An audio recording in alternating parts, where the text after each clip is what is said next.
mizo te zinga hian mi pa le mai chi tlan na hi ding e o ka zong che ti chuan kan kalpui thei tak tak in ringem mi pa le mai che tlang taka kalpui hi mizo te zinga thil ti chi ani in i khia em ti te ka kan zot ve le nge sang khop na ma shelo she shi ji lo a hun na se gang tu na mai chon la hun lo de ba ka ngai tu na ya mizo ma ko san pakatin mấy chiên ở đây na, chắc không bao, thì tụi con nhà thì sau gieo thì in hòn gieo cho trả cái thì, mà rồi chú hun hiện thiết lắm tất cả sự về hun mà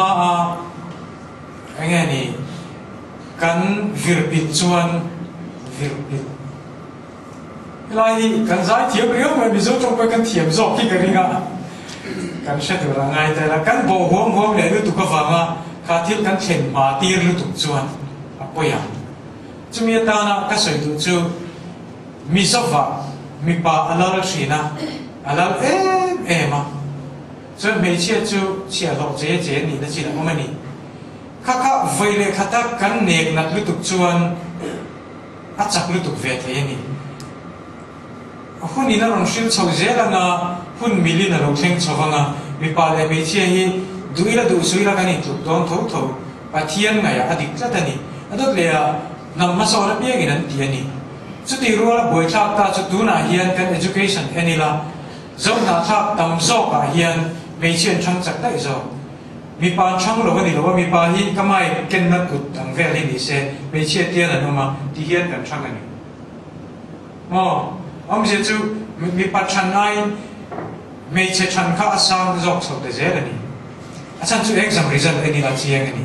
chút đi mấy đôi là mấy chiếc khát tiết khát tỷ bốc xí chuan vơi lệ khát à hay chế hút chuan anh lưu tục cả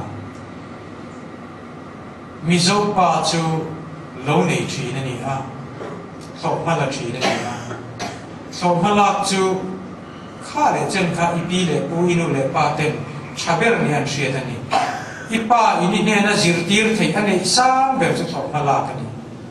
mà sẽ alo tỷ thấy ta lâu ipa chuan phát nên là dịp tiệt tu ra sẽ đào vào, trade này chỉ là cả, sinh tu trên này đào vào, ipa cả,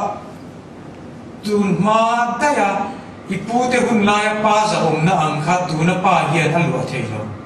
chân chú phát nên là trade đã làm xong thế rồi cái này, chú hun khó tất cả cho cái này cái nông ta, chú mi là anh tiệt chú pa cả, hết ông chuyện khát ta na ta sa sim, bây giờ sang rồi mà sẽ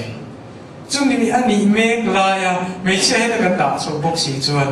chắc lưu tục chuan cái bùi em, chú mình mà là cái ngày đá này à, Hindu phát triển mình nhiều là Hindu phát triển ngày đá đằng này là quên cái gì chuan rồi,